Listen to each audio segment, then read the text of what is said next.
नमस्कार मित्रांनो, स्वागत आहे तुमचं मयूरपंख अकॅडमी युट्यूब चॅनलमध्ये. मित्रांनो, आपली परीक्षा जर बघितली आपण तर अवघी 5 ते 6 दिवसावर येऊन ठेपलेली आहे.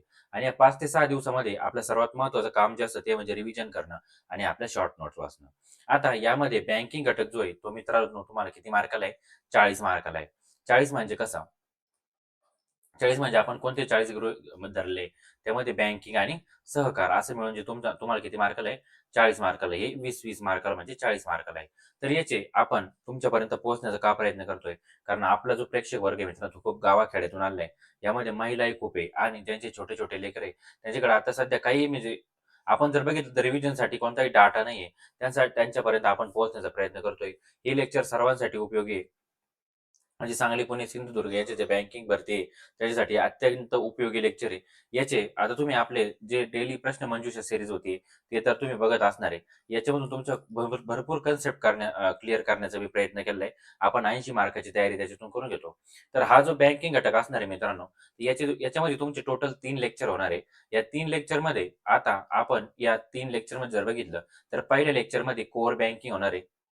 दुसऱ्या लेक्चरमध्ये आपण आर आणि तिसऱ्यामध्ये सहकार. बरोबर? म्हणजे तुमच्या इथं 40 पैकी 40 मी इथं फिक्स करून देतो, जर तुम्ही या नोट्स वगैरे वाचल्या तर. त्याच्यानंतर आपलं जर बघितलं तर कॉम्प्युटरवरती एक लेक्चर होईल. कॉम्प्युटरवर एक लेक्चर होईल. मराठी व्होकॅब जे म्हणजे मराठी व्याकरण आणि शब्दसंग्रह त्याच्यावरती एक लेक्चर होईल आणि आपले दिवसाला जे लेक्चर चालू असतात, प्रश्न आपले भाग असतात बघा, तुम्ही बघितला असेल भाग पहिला, दुसरा, तिसरा, तर ते येतच राहणार आहे. तर चला मित्रांनो, आता आपण मूळ मुद्द्याला हात घालू. म्हणजे आता बँकिंग बघू आपण. तर बँकिंग कशासाठी असतं? नेमकं त्याचं कार्य काय आहे? म्हणजे बँकिंगचं कार्य काय आहे नेमकं? तर त्याचे जर बघितले आपण तर परंपरागत कार्य. तुम्हाला या स्लाईड जे आहे आपण एकदम एनिमेटेड बनवलेले आहे. म्हणजे तुम्हाला बघायला ते एकदम उत्कृष्ट वाटत असतील मित्रांनो.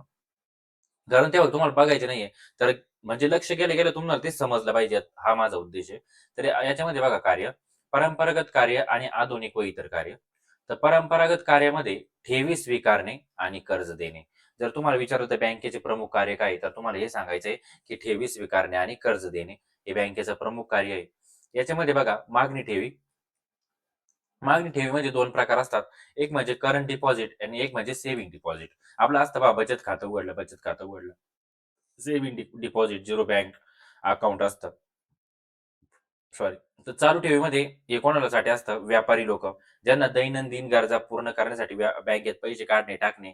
यावरती मित्रांनो जर बघितलं तर अजिबात म्हणजे व्याजदर याचा खूप कमी असतो. व्याज किंवा मिळतच नाही याच्यावर आणि बँक ओव्हरड्राफ्ट सुविधाही असते. म्हणजे जर तुमच्याकडे पैसे नसेल तर बँक तुम्हाला कर्ज लगेच देऊ शकते. तर व्यापारी लोकांना आहे, याच्यावर व्याज मिळत नाही. चालू ठेवींवरती व्याज मिळत नाही. जर तुम्ही एम-पी-एस-सीची तयारी करत असाल, तलाठी वगैरे, तर आपल्या चॅनलला तुम्ही सबस्क्राईब करा. कारण आपलं चॅनल हे प्युअर एम-पी-एस-सीसाठीच आहे. व्यापारी लोकं वापरतात, त्याच्यावर व्याज मिळत नाही आणि काय बँक ओव्हरड्राफ्ट सुविधा यामध्ये असते. आता बचत ठेवी ही आपल्यासारख्या सामान्य लोकांसाठी याच्यावरती काय होतं? व्याज मिळतं. आता या मागणी ठेवी बघितल्या आपण. आता मुदत ठेवींचे प्रकार. म्हणजे ठेवींचे प्रकार आहे. तर एफ-डी. एफ-डी म्हणजे काय? एकाच ठेवी ठराविक मुदतीसाठी जमा करून याच्यावरती आपण नाही का, या मुलीच्या लग्नासाठी एफ-डी केली, याच्यासाठी एफ-डी केली, शिक्षणासाठी एफ-डी केली. तर हे एफ-डी म्हणजे फिक्स्ड डिपॉझिट. आणि रिकरिंग डिपॉझिट म्हणजे काय असतं? तुमच्याकडे एखादा माणूस येत असेल बघा, तो ₹100 रोज घेऊन जातो, ₹100 रोज घेऊन जातो, पावती देतो. त्याला म्हणतात रिकरिंग डिपॉझिट. म्हणजे काय? ठराविक मुदतीसाठी किंवा महिन्याला, काही दिवसाला हे असतं किंवा हप्त्याला काय करायची? ठराविक रक्कम जमा करायची. याला काय म्हणायचं? आर-डी. आर-डी म्हणजे रिकरिंग डिपॉझिट. एफ-डी म्हणजे काय? फिक्स्ड डिपॉझिट ठेवायची. हे त्याचे कार्य आहे आणि आधुनिक व इतर कार्य आपण पुढे बघणार आहे पुढच्या स्लाईडमध्ये. आता आपण बँकिंगचा इतिहास बघणार आहे पूर्ण, की कसं काय झालं, कुठे. आता बँकिंग रेग्युलेशन ॲक्ट. यामध्ये बँकिंग क्षेत्रावर नियंत्रण व नियमन प्रस्थापित करण्यासाठी हा कायदा लागू करण्यात आला आहे. बरं, तुम्हाला डायरेक्ट एम-सी-क्यू विचारलं जाईल, की बँकिंग रेग्युलेशन ॲक्ट कधी लागू झाला?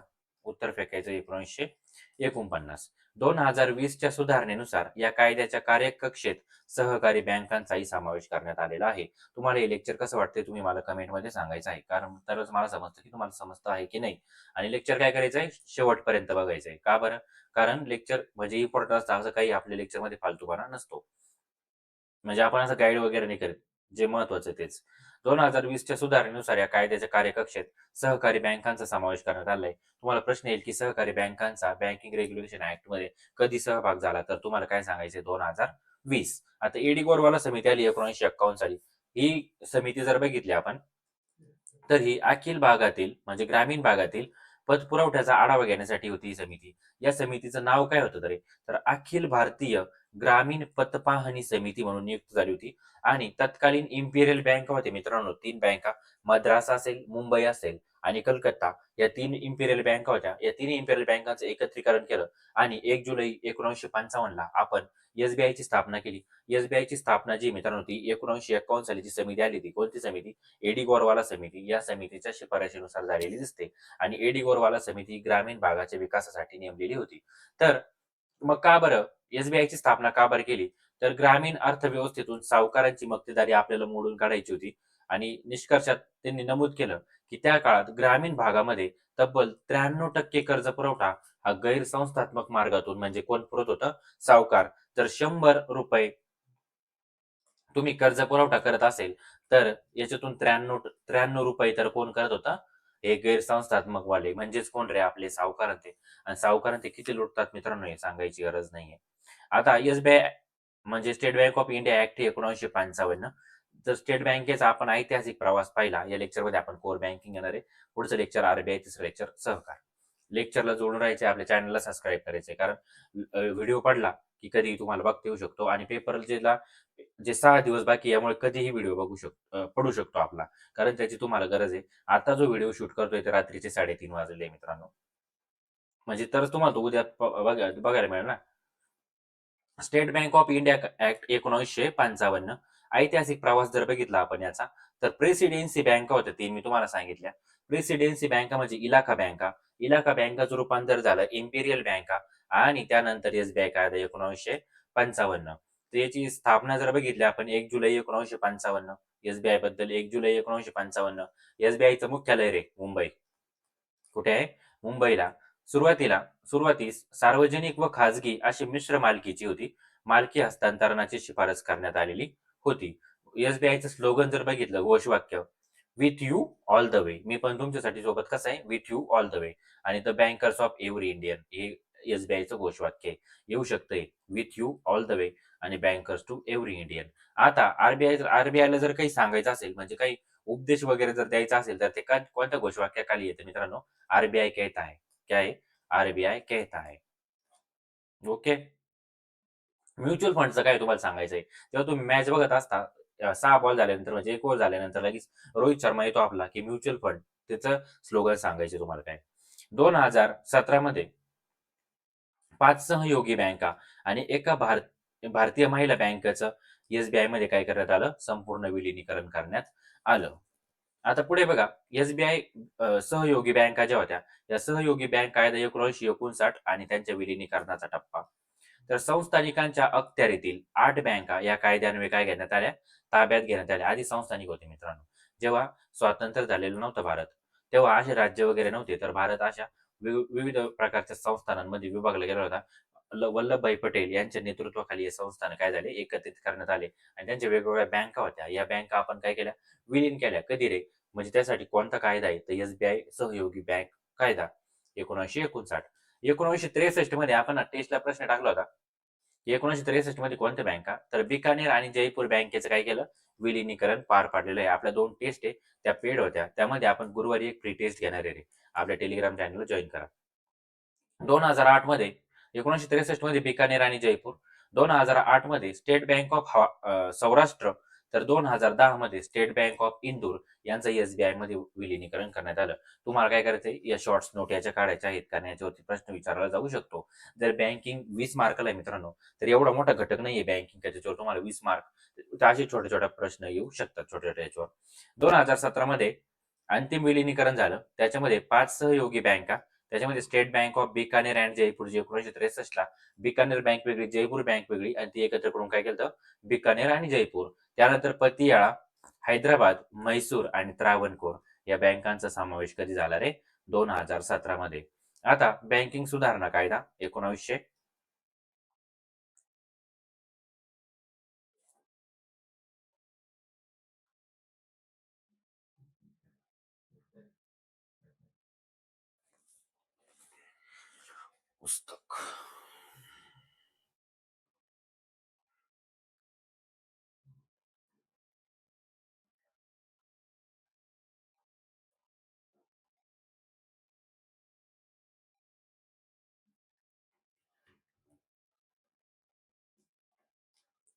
त्यानंतर बघा बँकिंग सुधारणा कायदा 1961. बँकिंग सुधारणा कायदा कधीचा? 1961. यामध्ये बँकांच्या विलिनीकरणाबाबतचे कायदेशीर अधिकार स्पष्ट करण्यात आलेले होते. कोणता कायदा कधीचा आहे हे तुम्हाला काय बघून घ्यायचंय. तर बँकिंग अमेंडमेंट ऍक्ट 1961. आता बघा 1961 पर्यंत आलो. आता सगळी हिस्ट्री पाहतो ना आपण काय झालं नेमकं. तर पुढे बघा आयडीबीआय बँक, भारतीय औद्योगिक विकास बँक म्हणजेच काय आयडीबीआय बँक 1964. यांची बँक स्थापना वर्षी लिहून घ्यायचे रे. आता ही आयडीबीआय बँक कॅनडाच्या वित्तीय मॉडेलवर आधारित आहे. कॅनडाच्या वित्तीय मॉडेलवर. स्थापना 1 जुलै 1964. आयडीबीआयचं मुख्यालय मुंबई येथे आहे. सुरुवातीला विकास वित्तीय संस्था डीएफआय म्हणून काम पाहत होती. पुढे 2005 मध्ये हिचं व्यापारी बँकेमध्ये पदार्पण आयडीबीआयनं केलं. आयडीबीआय डेव्हलपमेंट फायनान्शियल इन्स्टिट्यूट म्हणून आधी काम पाहत होती. स्थापनेनंतर 1964 ला जेव्हा स्थापना झाली तेव्हा विकास वित्तीय संस्था म्हणून काम पाहत होती. तर 2005 मध्ये तिचं विलिनीकरण म्हणजे तिचं काय झालं, बँकेमध्ये रूपांतर झालेलं दिसतं आपल्याला. 2018 मध्ये LIC ने काय केलं, बहुसंख्य भांडवल विकत घेतलं आयडीबीआयचं आणि सध्या ही आयडीबीआय काय आहे, खाजगी बँक म्हणून कार्य करते. आयडीबीआय 1964 मुख्यालय मुंबई. अग्रणी बँक योजना. खूप लोकांचं म्हणणं होतं, सर अग्रणी बँक योजना बनवा, PLI वर व्हिडिओ बनवा. एकाच लेक्चरमध्ये सगळं देऊन टाकतो. अग्रणी बँक योजना म्हणजे लीड बँक स्कीम 1969 ला. ही कोणाच्या? तर डॉक्टर धनंजय गाडगीळ जे होते. डॉक्टर धनंजय गाडगीळ यांना क्षेत्रीय दृष्टिकोन विकसित करायचा होता. क्षेत्रीय दृष्टिकोन म्हणजे कसं ग्रामीण म्हणजे भागात किंवा रूट लेवलला तुम्ही काम करा असं बँक पाहिजे काहीतरी. तर धनंजय गाडगीळ समितीच्या शिफारशीनुसार क्षेत्रीय दृष्टिकोन समोर ठेवण्याचं नियोजन केलेलं आहे. याचं उद्दिष्ट जर बघितलं आपण तर एका बँकेने संपूर्ण जिल्हा दत्तक घ्यायचा. बँकेचं अग्रणी बँकेचं कार्यक्षेत्र खालीलपैकी काय असते? असे जेव्हा प्रश्न विचारला जातो तेव्हा काय तुम्हाला काय सांगायचं आहे? एक संपूर्ण जिल्हा दत्तक घेतला जातो आणि पतपुरवठ्याचं इथे व्यवस्थापन केलं जातं. एफकेएफ नरीमन समितीने योजनेला प्रत्यक्ष कार्यान्वित रूप दिलेलं दिसतं आपल्याला. एफकेएफ नरीमन समिती, उषा थोरात समिती आली 2009 ला. आणि ही योजना ग्रामीण भागापुरती मर्यादित न ठेवता शहरी भागातही राबवावी अशी शिफारस खालीलपैकी कोणत्या बँकेने केली? तेव्हा तुम्हाला आपले शब्द आठवले पाहिजे. उषा थोरात समिती 2009. कार्य काय कार्य आहे? संबंधित जिल्ह्यातील कृषी व इतर क्षेत्रांच्या पतपुरवठ्याची गरज निश्चित करणे आणि बँकांमध्ये समन्वय राखणे हे लीड बँकेचं म्हणजे अग्रणी बँकेचं कार्य आहे. पुढे बघा PLI म्हणजे सॉरी PSL 1972. 1972 ला म्हणजे अग्रक्रम क्षेत्र कर्ज पुरवठा. PSL 1972 त्याचा मुख्य हेतू काय? आर्थिक समावेशनाला गती देणे, सोशल सॉरी इकॉनॉमिक इन्क्लुजन आपल्याला घडवून आणायचं आहे. 1972 ला याची सुरुवात झाली. याच्यामध्ये RIDF निधी मित्रांनो, पण तो बघण्याआधी आपण अग्रक्रम क्षेत्र कर्ज पुरवठ्यासाठी कोणत्या बँकेला किती टक्के याचे निकष आपण बघू. तर सर्व कमर्शियल बँका ज्या आहे यांच्यासाठी काय रे 40%. एकूण रकमेच्या 40% तुम्हाला या क्षेत्रांना तुम्हाला काय करावं लागतं? कर्ज द्यावं लागतं. ते क्षेत्र हे आपण इथं बघून घेणार आहे. ते क्षेत्र 8 आहे. 1, 2, 3, 4, 5, 6, 7 आणि 8. 8 क्षेत्र आहे. त्या 8 क्षेत्रामध्ये कोणते क्षेत्र आहे ते आपण बघू. त्याआधी सर्व व्यापारी बँकांना 40%, RRB ला किती रे 75%, लघु वित्त बँका ज्या आहेत, स्मॉल फायनान्स बँका पूर्वी 75% होतं. आता किती झालेलं आहे 60%. करंट रिलेटेड सगळं अपडेट आहे. याच्यावरती डोळे झाकून तुम्ही विश्वास ठेवू शकता. स्मॉल फायनान्स बँक आधी किती 75%, आता किती 60%. तर पेमेंट बँकासाठी कोणतंही बंधन लादलेलं नाहीये. कोणतंही बंधन नाहीये याच्यासाठी पेमेंट बँकांसाठी. तर यामध्ये कृषी क्षेत्रासाठी 18%, कृषी क्षेत्रासाठी किती 18%, MSME, सामाजिक पायाभूत सुविधा, अपारंपरिक ऊर्जा, गृह कर्ज, शिक्षण कर्ज, निर्यात कर्ज आणि दुर्बल घटक हे या योजनेचे घटक आहेत. 8 घटक PSL मध्ये समाविष्ट होतात. आता काय PSL सगळं क्लिअर झालं असणार. आता बघा प्रादेशिक ग्रामीण बँक कायदा म्हणजेच काय रे RRB regional rural bank act. Regional rural bank जरी 1975 ला स्थापन झालेल्या असल्या तरी 1976 ला त्यांचा कायदा केलाय. तर नरसिंहम कार्यगट 1975 च्या शिफारसीनुसार सगळं लिहून घ्यायचं रे म्हणजे महत्वाचे पॉईंट. ग्रामीण भागात शाखांचे जाळे वाढवण्यासाठी निर्मिती 1975. तत्कालीन राष्ट्रपती होते फखरुद्दीन अली अहमद यांच्या अध्यादेशानुसार किंवा यांच्या अध्यादेशाद्वारे 2 ऑक्टोबर गांधी जयंती असते 2 ऑक्टोबर 1975 रोजी पहिल्या 5 ग्रामीण बँका सुरू झाल्या. याची भांडवलाची विभागणी जर बघितली आपण तर 50%, 35% आणि 15% अशी असते. तर 50% केंद्र सरकार, 15% राज्य सरकार आणि 35% पुरस्कर्ती बँक जी असते त्याच्यासाठी असतं. सुरुवातीस देशभरात 43 आर-आर-बी कार्यरत होत्या आणि विलिनीकरणानंतर ही संख्या 28 वर करण्यात आलेली आहे. म्हणजे आधी 43 होत्या, आता किती आहे? 28. 28 का बरं? याचं कारण खाली दिलंय. महाराष्ट्रात किती आहे रे? तर महाराष्ट्रात किती आहे? 1 आर-आर-बी कार्यरत आहे. आता प्रादेशिक ग्रामीण बँकांचं एकत्रीकरण व वन स्टेट वन आर-आर-बी धोरण. वन स्टेट वन आर-आर-बी धोरणाची प्रभावी तारीख 1 मे 2025. वन स्टेट वन आर-आर-बी हे धोरण अंमलात आणलं जाणार आहे. विलिनीकरणाची पायरी म्हणजे हा सुधारणेचा कितवा टप्पा आहे? फेज 4 आहे हा, चौथा टप्पा. बँकेच्या संख्येत बदल. पूर्वी देशभरात 43 आर-आर-बी कार्यरत होत्या. विलिनीकरण प्रक्रियेनंतर या काही 28 म्हणजे 28 राज्य, 28 आर-आर-बी. यांची सहभाग व भौगोलिक व्याप्ती जर बघितली आपण तर या प्रक्रियेमध्ये 26 आर-आर-बीचा सहभाग असून 10 राज्य आणि 1 केंद्रशासित प्रदेशाचा यात सहभाग असतो, म्हणजे समावेश होतो. प्रमुख हेतू काय? प्रत्येक राज्यात केवळ एकच मुख्य आर-आर-बी कार्यरत ठेवणे आणि एका बँकाची तसेच बँकांची प्रशासकीय कार्यक्षमता व व्यवस्थापन काय करायचं आहे आपल्याला? अधिक बळकट करायचं आहे. प्रादेशिक ग्रामीण बँकांची स्थापना कोणत्या समितीच्या शिफारसीनुसार झाली? हे कमेंटमध्ये सांगा लगेच. म्हणजे तुमचं लगेच लक्षात राहून जाईल. अंमलबजावणी प्राधिकरण, केंद्र सरकारचे वित्तीय सेवा विभाग आणि नाबार्ड यांच्या संयुक्त विद्यमाने. परवा जी आपली टेस्ट झाली म्हणजे आपण जे क्वेश्चन घेतो डेली त्याच्यामध्ये हा प्रश्न विचारलेला होता. अंमलबजावणी प्राधिकरण काय? केंद्र सरकारचे वित्तीय सेवा विभाग आणि नाबार्ड. महाराष्ट्रातील स्थिती जर बघितली तर राज्यात आधी 2 आर-आर-बी कार्यरत होत्या. विलिनीकरणानंतर आता किती आहे? एकच आर-आर-बी राहिली आहे आणि ती कोणती आहे रे? महाराष्ट्र ग्रामीण बँक. बरोबर? आता बघा, महत्त्वाच्या समित्या जर बघितल्या आपण बँकिंग क्षेत्रातल्या, तर एम. नरसिंहन हे रिझर्व्ह बँकेचे 13वे गव्हर्नर होते. 13वे गव्हर्नर. आर-बी-आयचे गव्हर्नर बद्दल आर-बी-आयमध्ये पूर्ण माहिती दिलेली आहे.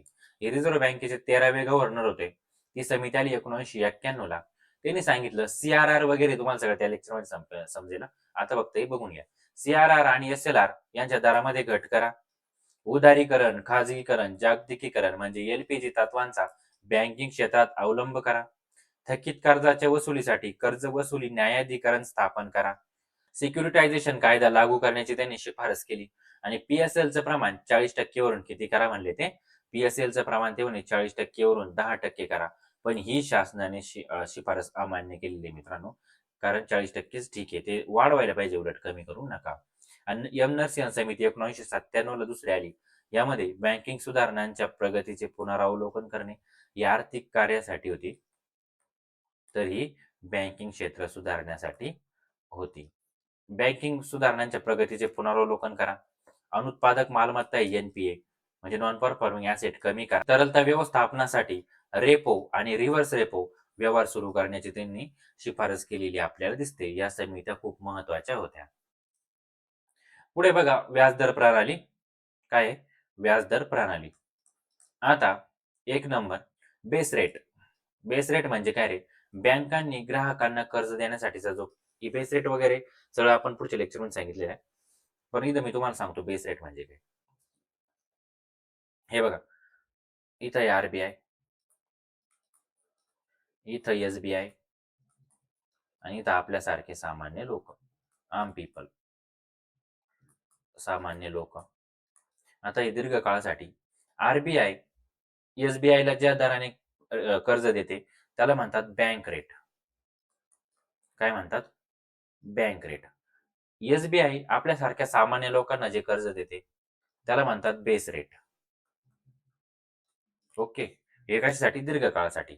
आर-बी-आय जेव्हा एस-बी-आयला म्हणजे व्यापारी बँकांना अल्प काळासाठी कर्ज देते त्याला म्हणतात रेपो. आणि एस-बी-आय कडून तरलता शोषून घेण्यासाठी आर-बी-आय जेव्हा कर्ज घेते त्याला म्हणतात reverse repo. R-R-R. Reverse repo rate. Okay. M-C-L-R निधीच्या सीमांत खर्चावर आधारित सुधारित व्याजदर पद्धत 2016 ला लागू झालेली दिसते. आता बेसल निकष बघा. बेसल निकष एक 1988 मध्ये स्वीकारले. भारतीय बँकांनी ते कधी 1991 मध्ये आपल्याला स्वीकारलेले दिसतात. तर बेसल निकष 2 2004 2009 मध्ये स्वीकारले. तर बेसल निकष 3 हे 31 मार्च 2019 पर्यंत किमान पर्याप्त भांडवल किमान 1% पर्याप्त भांडवल पर्याप्तता गुणोत्तर म्हणजे भांडवल पर्याप्तता गुणोत्तर CRAR राखण्याचं लक्ष्य आहे. इथं किती रे? इथं किती मित्रांनो? बेसल 1 मध्ये 4%, बेसल 2 मध्ये 8% आणि बेसल 3 मध्ये किती? 9%. तुम्हाला डायरेक्ट विचारलं जाईल किती टक्के? हे कधी स्वीकारले वगैरे काही नाही विचारणार. फक्त किती भाऊ? 4, 8 आणि 9. बेसल 1, 2, 3, 4, 8, 9. आता बँकांचे प्रकार बघू आपण. खूप मुलांचं म्हणजे होतं आहे, की बँकांचे प्रकार वगैरे सांगा. तर लघु वित्त बँका म्हणजे स्मॉल फायनान्स बँक या काय-काय कार्य करतात? काय-काय कार्य करतात याच्यापेक्षा काही कार्य करत नाही. हे एक्झाम सेटरला जास्त आवडत असतात. तर ठेवी स्वीकारतात का? हो. कर्जाचं वाटप करतात? दोन्हीही करतात. डेबिट व क्रेडिट कार्ड देऊ शकतात का? देऊ शकतात. किमान भांडवल 100 कोटी आणि एफ-डी-आय मर्यादा यांच्यामध्ये किती आहे? 74%. परवाना समिती यांची संबंधित समिती आपल्याला उषा थोरात समिती होती आणि देशातील पहिली लघु वित्त बँक कोणती? तर कॅपिटल स्मॉल फायनान्स बँक ही पहिली लघु वित्त बँक आहे, जी जालंधरमध्ये स्थापन झालेली होती. Capital small finance bank. आता सध्या पेटीएम पेमेंट ते पेमेंट बँकामध्ये पेटीएम बँका म्हणजे पेमेंट बँका या फक्त या फक्त जर बघितलं आपण तर फक्त ठेवी स्वीकारत्या या. कर्ज देत नाहीत. याच्यावरच प्रश्न येतो. कर्ज देत नाहीत. मर्यादा 2 लाख पर्यंत सुरुवातीला किती होती? 1 लाख. कर्ज देता येत नाही व क्रेडिट कार्ड जारी करता येत नाही. कर्ज देता येत नाही तर क्रेडिट कार्डचा काही संबंध येत नाही. फक्त डेबिट कार्ड देता येतं. आता क्रेडिट डेबिट तुम्हाला माहित पाहिजे. परवाना समिती जर बघितलं तर नचिकेत मोर समिती होती. नचिकेत मोर यांनी केनिया या देशाची जी एम-पेसा प्रणाली आहे त्याच्याकडून हे स्वीकारलेलं दिसतं हे प्रारूप. आणि भारतातील पहिली पेमेंट बँक कोणती आहे? Airtel payment bank. आणि आता सध्या कोणाचा परवाना रद्द झाला? तर पेटीएम पेमेंट बँक. पेटीएम करो गेले ते. ओके. प्रमुख विशेष वित्तीय विकास बँका जर बघितल्या आपण, लक्षात ठेवा रे आता हे सगळं. नॅशनल हाऊसिंग बँक, वित्तीय विकास बँका या एफ-डी-आय, डी-एफ-आय. ओके. वित्तीय विकास बँका.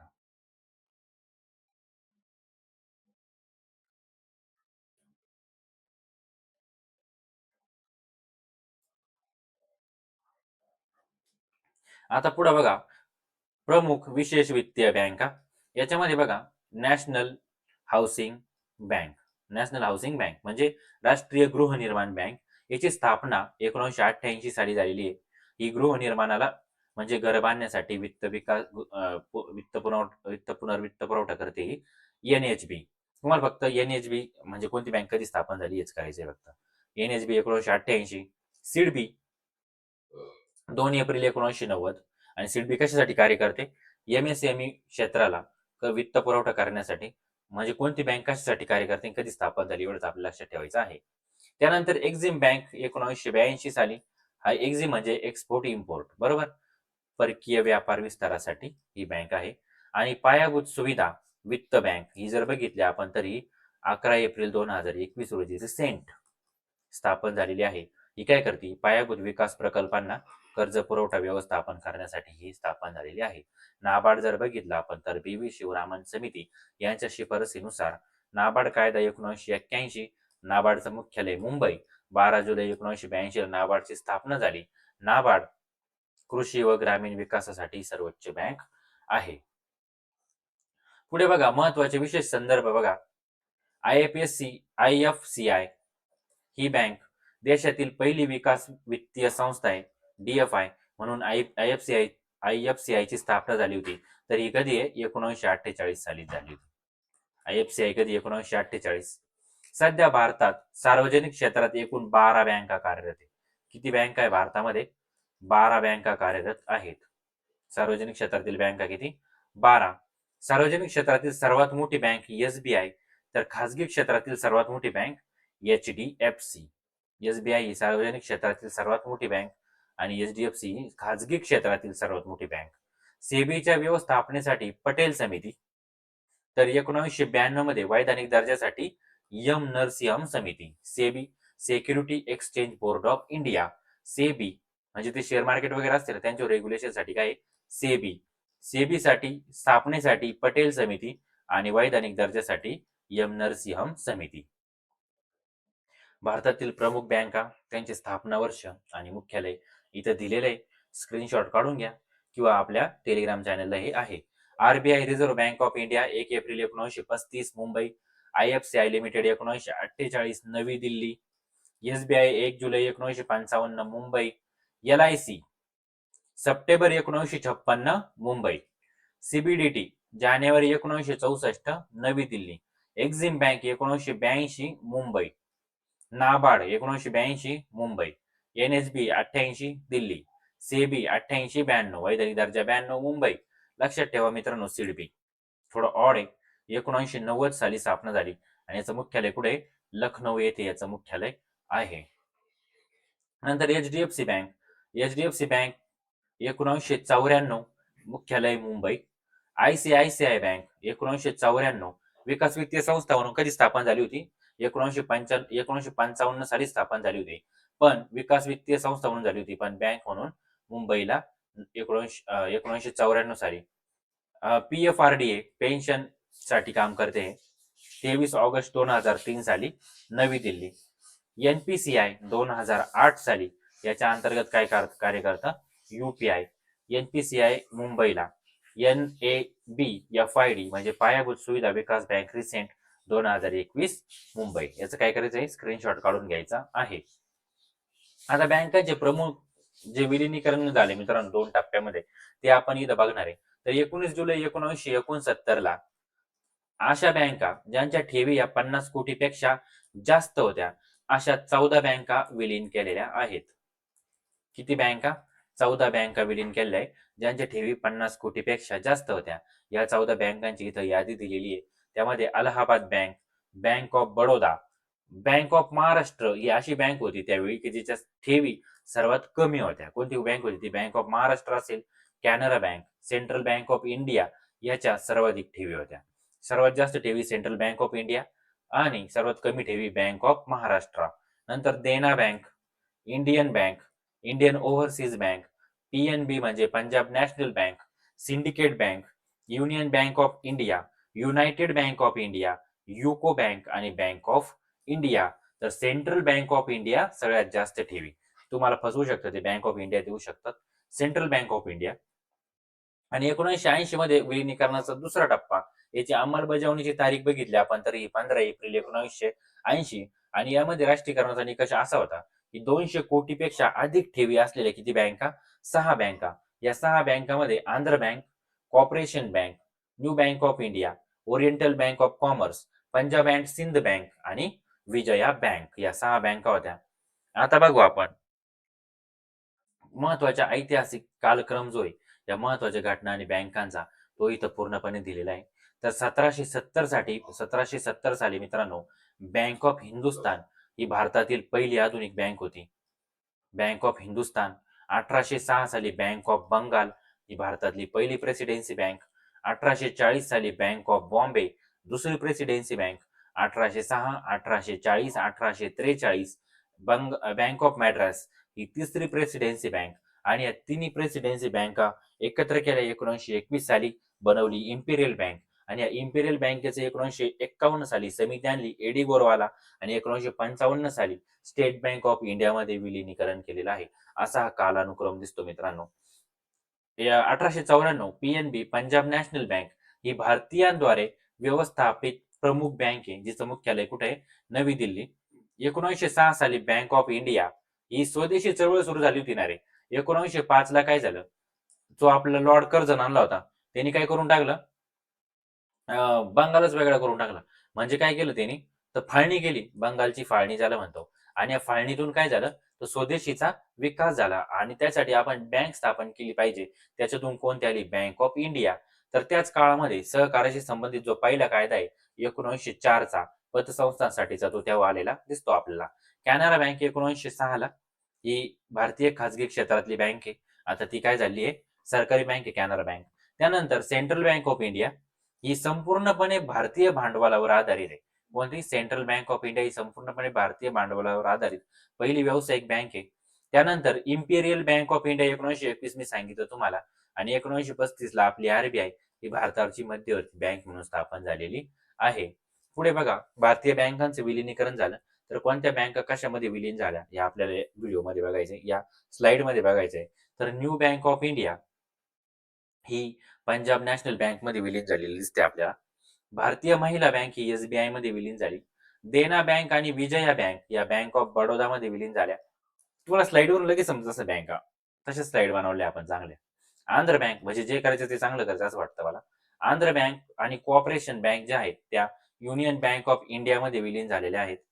ओरिएंटल बँक ऑफ कॉमर्स आणि युनायटेड बँक ऑफ इंडिया या पीएनबी म्हणजे पंजाब नॅशनल बँकमध्ये विलीन झाल्या. सिंडिकेट बँक ही कॅनरा बँकेत विलीन झाली आहे आणि अलाहाबाद बँक ही इंडियन बँकेमध्ये विलीन झालेली आहे. हे विलिनीकरणाचे टप्पे तुम्हाला माहित पाहिजे. तर मित्रांनो, इथे बँकिंग आपलं पहिले लेक्चर संपलेलं आहे. जोपर्यंत तुम्ही हे लेक्चर संपवणार, साधारणतः 11 ते 11:30 पर्यंत मी लेक्चर अपलोड करणार आहे. तुम्हाला दिसेल. त्यानंतर आपण संध्याकाळी आपले डेली जे 80 प्रश्न असतो ते घेणार आहे. ते डेलीचे 80 प्रश्न, आणि त्यानंतर आपण बँकिंगचा दुसरा घटक आरबीआय चा व्हिडिओ टाकून देऊ, आणि नंतर दुसऱ्या दिवशी आपण काय करू, सहकार. तर याचे तुम्हाला व्यवस्थित लेक्चर वगैरे करून नोट्स काढायचे आहेत.